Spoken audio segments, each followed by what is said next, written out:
Estas conversaciones son hoy entre Mauricio Rojas, Roberto Ampuero y, por supuesto, este servidor, Carlos Alberto Montaner. Son realmente unas conversaciones de lujo, porque se trata de la presentación en la Feria del Libro de Miami de un libro extraordinario que han escrito estas dos personas. Se llama Diálogo de Conversos. Les voy a leer muy brevemente unas notas biográficas de estos dos autores chilenos. Roberto Ampuero estudió en las universidades de La Habana y en la de Iowa, en la que obtuvo su doctorado. Es profesor de literatura y ha sido ministro de Cultura de Chile, su país, durante el gobierno de Sebastián Piñera, y embajador en México. Es autor de libros muy exitosos como Nuestros años verde olivo y Detrás del muro, así como de la saga policial de Cayetano Brulé. También de las novelas La otra mujer, Los amantes de Estocolmo y Pasiones griegas. Mauricio Rojas es también profesor universitario y escritor. Posee un doctorado en Historia Económica y profesor y ha sido profesor de la Universidad de Lund. Durante 6 años fue miembro del Parlamento en Suecia, representando, curiosamente, al Partido Liberal. Es autor de varios libros de pensamiento muy influyentes. Suecia, El otro modelo, Conversando con Sebastián Piñera, La libertad y sus enemigos, Argentina, breve historia de un largo fracaso, Lenin y el totalitarismo, y Pasión por la libertad, el liberalismo integral, de Mario Vargas Llosa. Bueno, bienvenidos a esta casa, al Inter-American Institute for Democracy, y a este programa que se difunde a través de Internet. Yo quiero hacerles algunas preguntas rápidas porque realmente no tenemos demasiado tiempo. Situémonos en Chile, 1970, antes de la llegada de Salvador Allende al poder. ¿Cuándo comenzaron a militar? Yo comencé a militar el año 66. En el MIR. En movimientos en torno al MIR. El 67, cuando empecé a estudiar Derecho en la Universidad de Chile, ahí ya ingresé al MIR. Y milité varios años y después volví a militar en el exterior, cuando me uní a se llamaban grupos de apoyo al MIR, con toda esa idea loca del retorno y, en fin, todo esto concluyó más o menos en el año 77. Ahí yo ya comencé a abandonar toda esta larga militancia y a cuestionar las ideas marxistas. Roberto, ¿y cómo fue tu evolución política? Sí, yo empecé a militar en la Juventud Comunista en el año 1970-71, cuando estaba todavía en el colegio alemán. Allí me hice comunista y milité hasta 1976. ¿En la Juventud Comunista? En la Juventud Comunista. Y renuncio a la Juventud Comunista en La Habana, en Cuba, después de haber conocido, ya llevaba casi 3 años, 2 años y medio viviendo en Cuba. ¿Pero habías vivido primero en Alemania? Sí, viví como 6 meses en Alemania del Este y después, por razones de amor, me enamoré de una cubana que tuvo que volver. Una cubana de la nomenclatura. Sí, de la nomenclatura, y cuyo padre dijo, bueno, debes volver a Cuba, este chileno quiero mirarlo de más cerca, así que si él está tan enamorado que viaje a Cuba, y ahí lo podemos, a través de la lupa de Barbarroja Piñero, podemos saber su pasado. Y por eso llegué a Cuba. Y renuncié en La Habana, en Cuba. ¿Por qué renunciaste en La Habana? ¿Por qué renunciaste a la Juventud Comunista?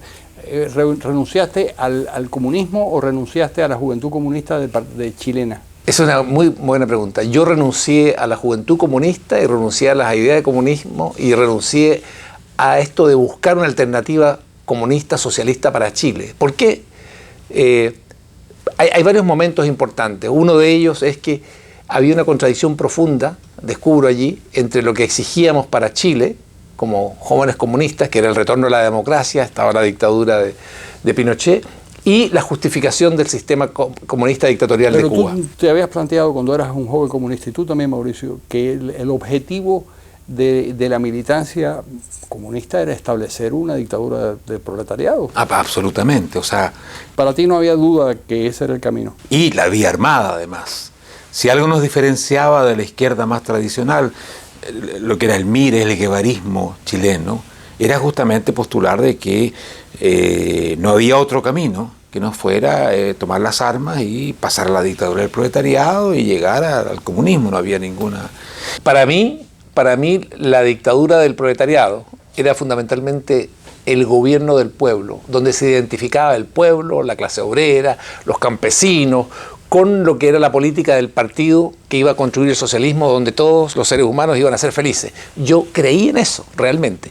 Era la dirección además en que se encaminaba la historia, y creí en eso. Sin embargo, viviendo en Cuba y estableciendo relaciones de confianza, también entre otras personas con Eberto Padilla, que era ya un poeta atronado por Castro, empiezo a notar que allí había algo que tenía que ver con una sed de libertad de cierta gente, una incapacidad de decir las cosas, y me di cuenta de otra cosa que era central. Me di cuenta que el Chile que yo había contribuido a destruir por burgués, por capitalista, era infinitamente más libre, más democrático, con más derechos para las personas que esa Cuba, que supuestamente era uno de los objetivos a construir en Chile. O sea que el destino final de aquel Chile hubiera sido algo infinitamente peor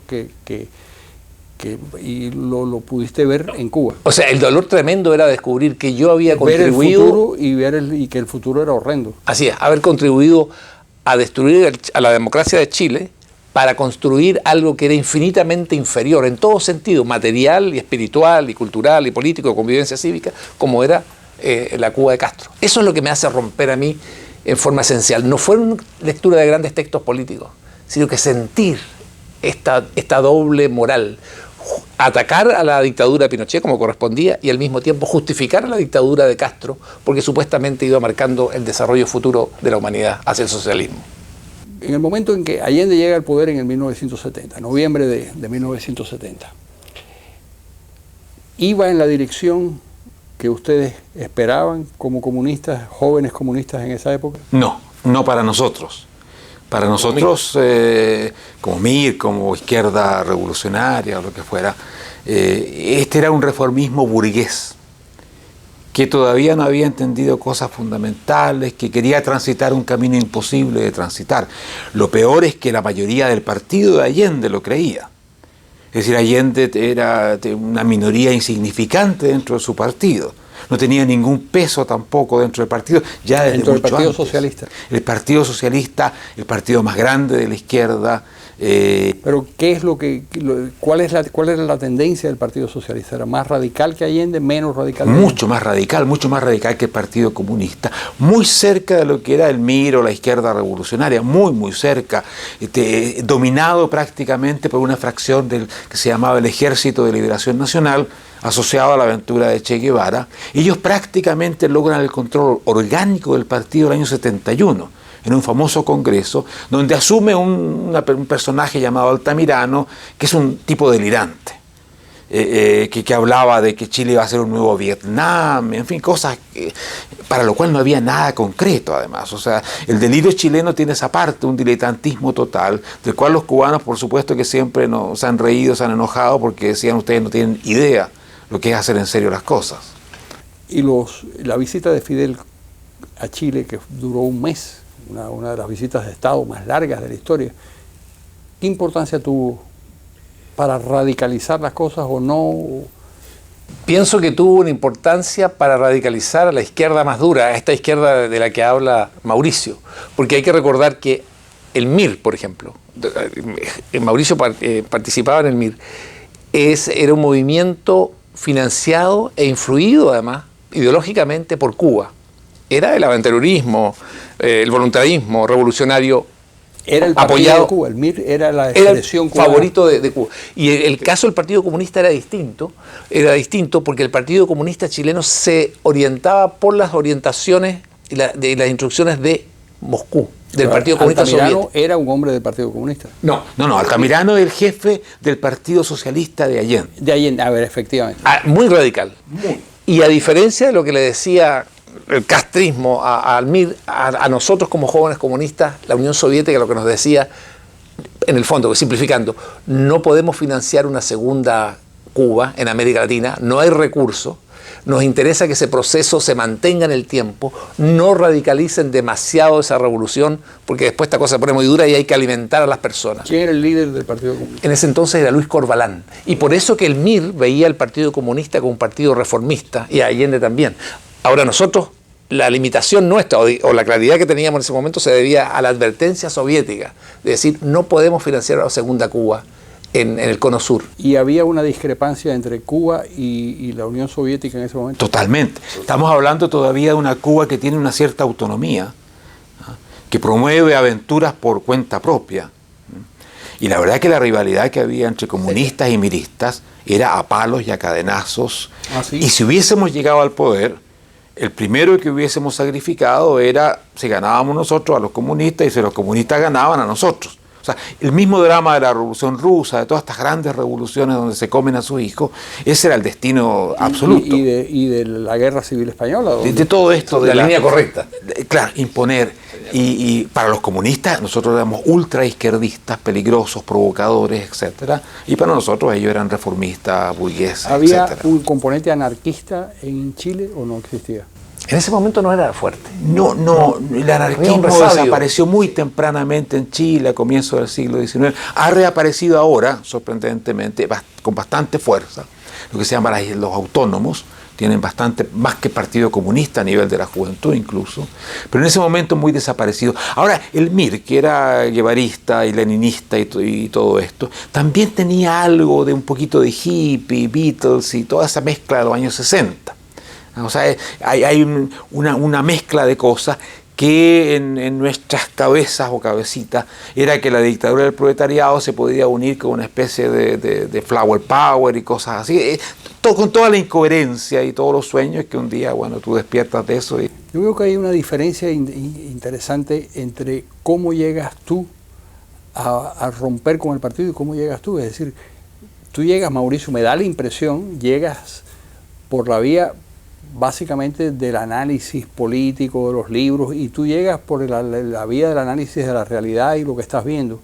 ¿Es así? Así es, porque a mí me toca vivir y me convierto en alguien que está presenciando la construcción del socialismo real, tanto en Alemania del Este, detrás del muro, porque allá es donde yo llego después del golpe de Estado de Pinochet, como en Cuba. Tú hablabas alemán porque habías estudiado en un colegio alemán y tenías una buena formación en esa lengua, pero llegas a Alemania, nunca habías ido antes a Alemania. Nunca había conocido el socialismo real, nunca había estado en un país comunista, pero lo apoyaba y creía que era lo que había que construir para Chile. Entonces, cuando yo llego a Alemania Oriental, y debido a mi alemán, y que era joven, en el contacto con los jóvenes me doy cuenta que la gran obsesión de todo alemán oriental, que vivía en el comunismo, y muchas veces ellos mismos eran comunistas, era que los dejaran salir por algún rato, por último, hacia Occidente.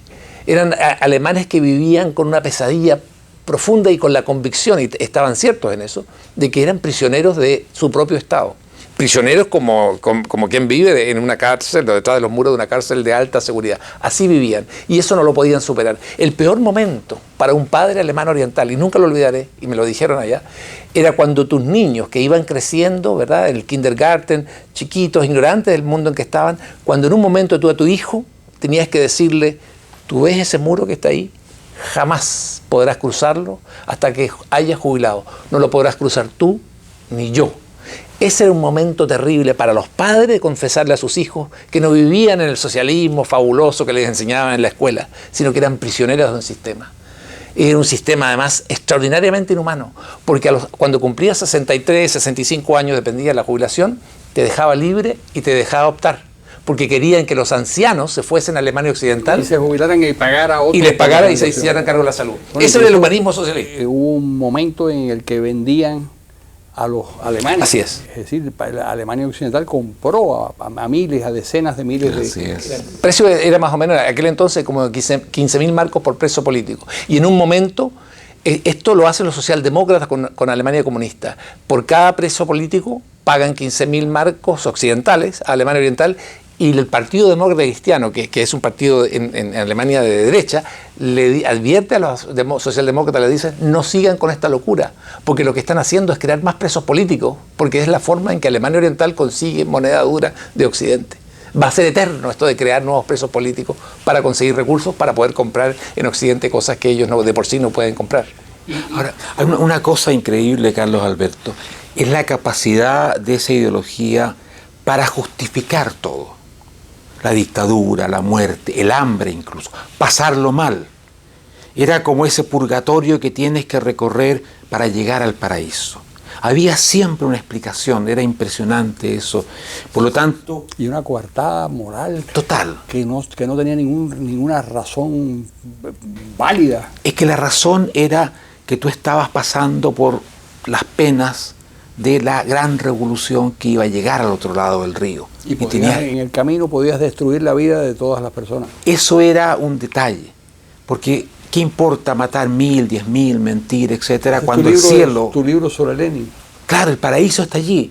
Entonces todo eso, mira, eso es lo más asombroso, la capacidad de matar con buena conciencia. El criminal perfecto de que hablaba Albert Camus, que mata a nombre del progreso y por lo tanto tiene una capacidad ilimitada de hacer el mal. Porque por lo menos el que hace el mal y sabe que está haciendo el mal, tiene una especie de autoconciencia de que no está bien. Pero aquí tú tienes el tipo que puede matar en masa y cree que está bien. Esos son 100 millones de muertos. Exactamente. Es muy interesante esto porque en relación con la Alemania Oriental, muchas veces escuché esta argumentación de decir, las generaciones futuras agradecerán eternamente a las generaciones actuales, que estuvieron dispuestas a hacer los sacrificios necesarios, como mantener el muro, para que el socialismo echara raíces, se desarrollara y lograra superar al capitalismo. Y lograr la felicidad total. Para el mundo. Entonces, ese mensaje mesiánico, además, el futuro y tu felicidad está en el futuro. Bueno, el futuro está muy lejos, la felicidad de ustedes y la liberación está en el futuro, pero serán héroes. Ustedes como generación serán héroes de aquellos que nazcan, que sean sus nietos o sus bisnietos. Eso era muy doloroso para la gente porque además es un estado ateo, donde se subraya que solamente se vive una vez. Aparentemente ateo, porque esta es una religión atea. Si tú piensas los procesos de Moscú, que son la expresión más extrema de toda esta mentalidad, cuando gente como grandes dirigentes bolcheviques, duros, llegan a autoinmolarse, destruirse moralmente y autoinculparse de por la necesidad histórica para servir al socialismo. Tenían que autodestruirse. Todo esto relatado en novelas como El Cero y el Infinito y esa es la esencia de este proceso increíble de transformación de personas como tú y yo, después de todo, en este tipo de alienados mentales. ¿Cuándo tú te diste cuenta o cómo fue el proceso de darte cuenta de la diferencia que había entre la teoría marxista y la práctica marxista? Mira, eso fue algo es largo ese proceso, es largo, es difícil.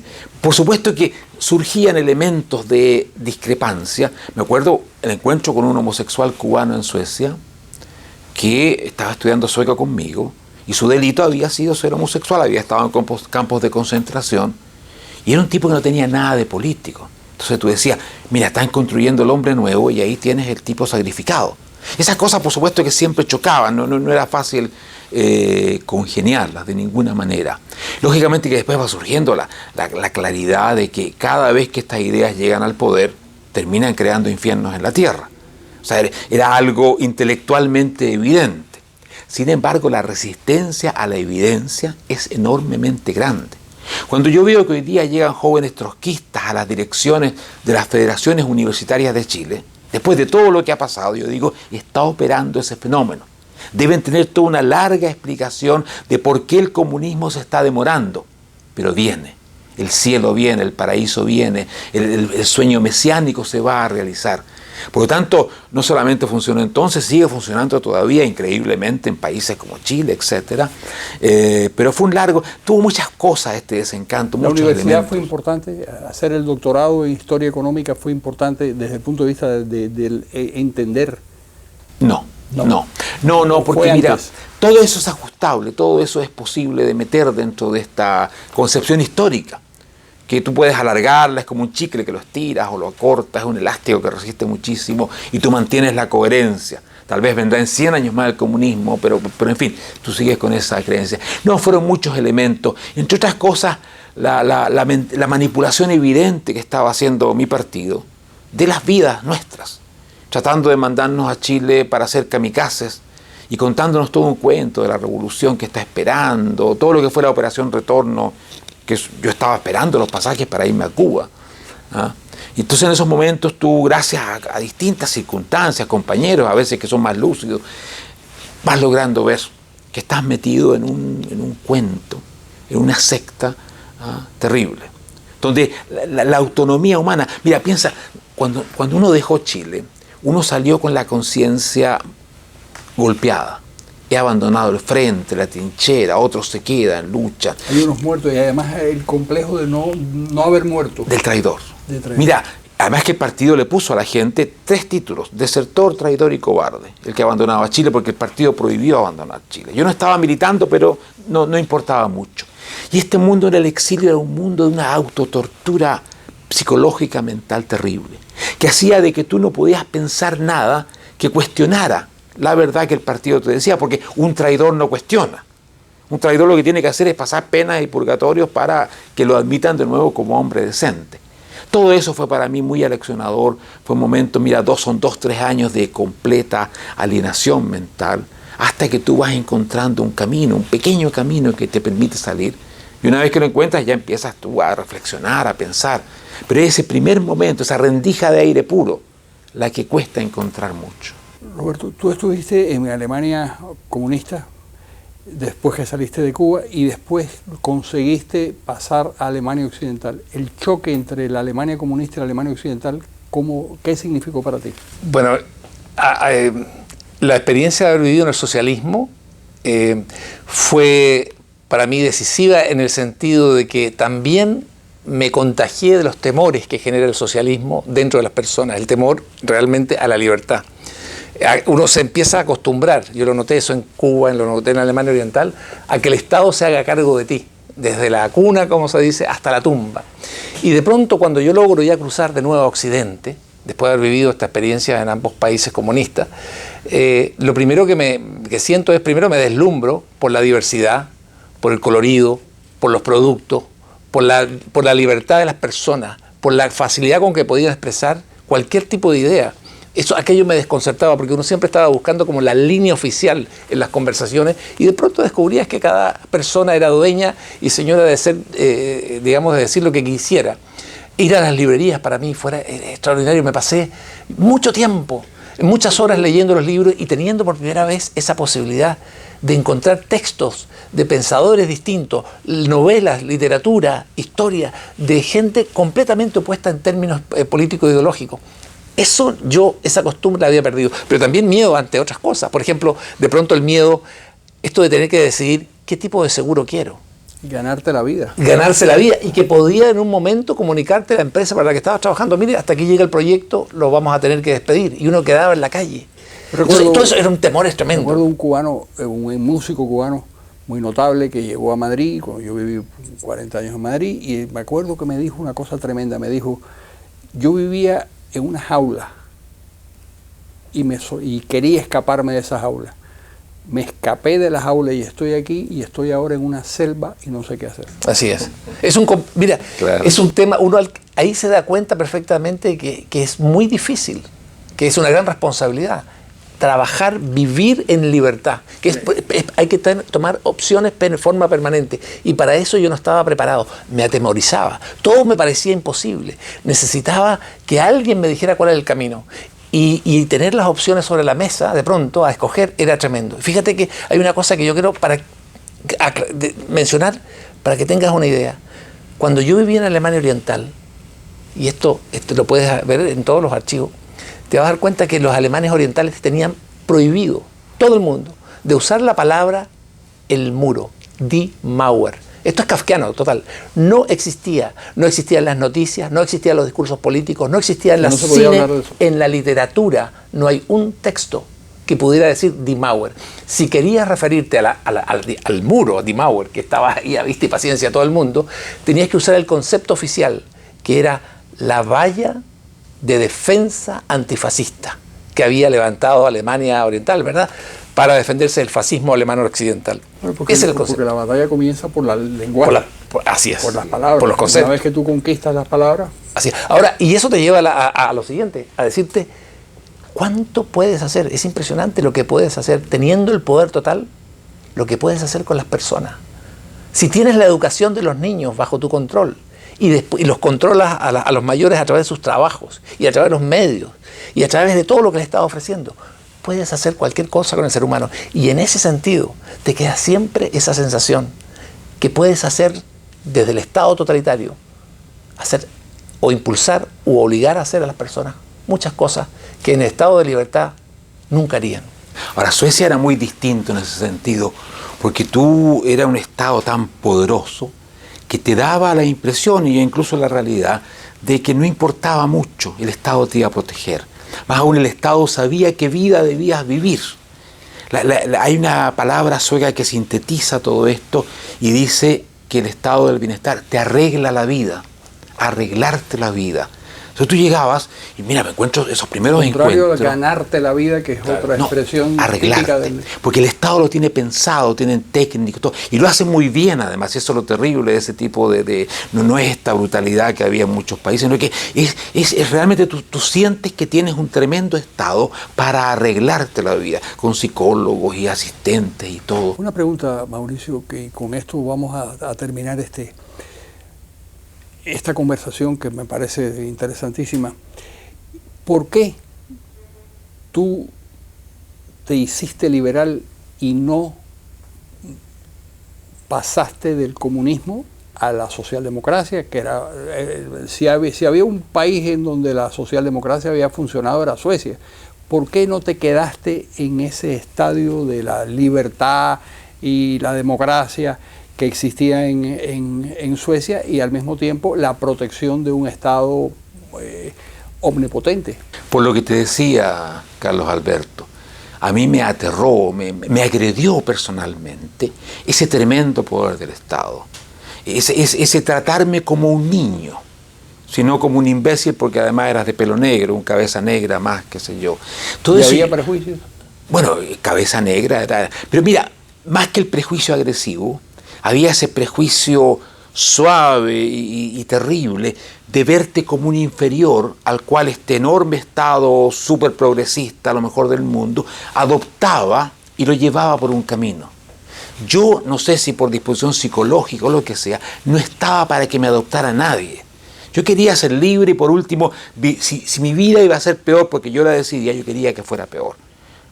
Y me acuerdo de las rebeliones un poco infantiles contra esta enorme maquinaria que era el Estado del Bienestar. Ha cambiado mucho hoy día, pero era enorme, que te recomendaba cuántas tajadas de pan tenías que comer al día, cuántas veces hacer el amor, cuánto tenías que abrir la ventana para que el aire que fuera fresco, y era una maquinaria de un poder extraordinario. O sea, en ese sentido, había libertad, Mauricio, es decir, tú podías negarte a hacer todo lo que el Estado te sugería. Hasta un cierto punto, porque el Estado tenía un monopolio tan grande de la educación, de la salud, con los impuestos que te cobraban, que si tú querías rebelarte contra la escuela que te ponía el Estado, al cual tú le pertenecías, como se decía en Suecia, no tenías alternativa. Tú jamás ibas a pagar una escuela con tu propio dinero, cuando te sacaban la mitad en impuestos o más a veces. Solamente el rey o Olof Palme, que viene de una familia muy especial, habían podido ir a esas escuelas, poquísimas, para los muy privilegiados. Por lo tanto, tú estabas realmente entregado a ese Estado. Ahora, los suecos votaron por eso. Quisieron eso, nadie se los impuso, aquí no hay ningún acto de violencia. Fue un decir, bien, yo entrego esta parte de mi libertad y la clase política funcionarial me asegura un montón de cosas. Y eso fue lo que no funcionó. Y se corrigió a mediados de los años 90, claro, después del colapso. Exacto, que fue un colapso mental para Suecia, porque toda esa gran promesa no se cumplió. El cheque no tenía fondos. Y eso abrió el tremendo cambio que ha habido en Suecia. Los suecos siguen amando a su Estado, y lo siguen considerando, etc. Pero ya no es ese tipo de relación ciega que había hasta los años 90. Era realmente impresionante cómo ese pueblo adoraba a ese Estado y creía a pie juntilla lo que le dijo, y un día se da cuenta de que no hay plata para nada, que el Estado quebró, Había que una las promesas. inflación del 500%. No, la inflación no fue el déficit, llegó al 11%, la corona se desmoronó, todo el capital salía de Suecia, en fin, realmente quebró el estado del bienestar. Y ese fue un sacudón Estamos hablando muy de importante. 1994, 95. 1991 se la produjo crisis, un desplome. hasta el 94, 97, dependiendo de cómo uno mire el asunto, pero fue una crisis enorme, Pero se espantosa. pudo arreglar la situación dentro de las normas democráticas. Muy bien, porque los nórdicos son un pueblo muy comunitario que se une frente a las crisis. Han pasado por muchas cosas, viven en una región muy peligrosa como Europa siempre ha sido. Estuvieron ahí con la Primera y Segunda Guerra Mundial. No han tenido guerras en 200 años, lo que en Europa debe ser único junto con Suiza a lo mejor. Por lo tanto, cuando viene la crisis tú ves cómo se une sindicatos, socialdemocracia, conservadores, todo, y se juntan, y juntos aparecen frente al pueblo. Hay una conferencia de prensa que es una maravilla, 20 minutos que vuelven a dejar sentado este pequeño barquito llamado Suecia. No se hunde porque estamos juntos. Se acaban las huelgas. Es impresionante cómo se acaban las huelgas cuando empieza la crisis. Tú pasas de 100 huelgas, suponte, a 10 huelgas. Hay una disciplina social tremenda. Un sentido de comunidad más que disciplina. Lo que lleva a la disciplina, por supuesto, un nosotros que es muy fuerte. Y eso en los momentos de crisis surge potentemente. A diferencia de España o de tanto otro país que es lo contrario. Viene la crisis y cada uno trata de salvar lo suyo y que el resto pague el costo de la crisis. Y además la expresión tan española de cuanto peor mejor. Exactamente. Que acaba por destruir toda señal de convivencia. Claro.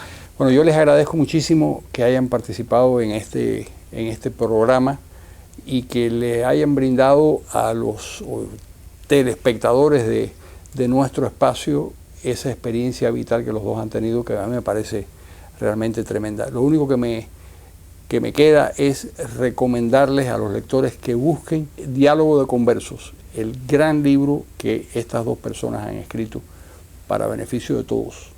Muchas gracias.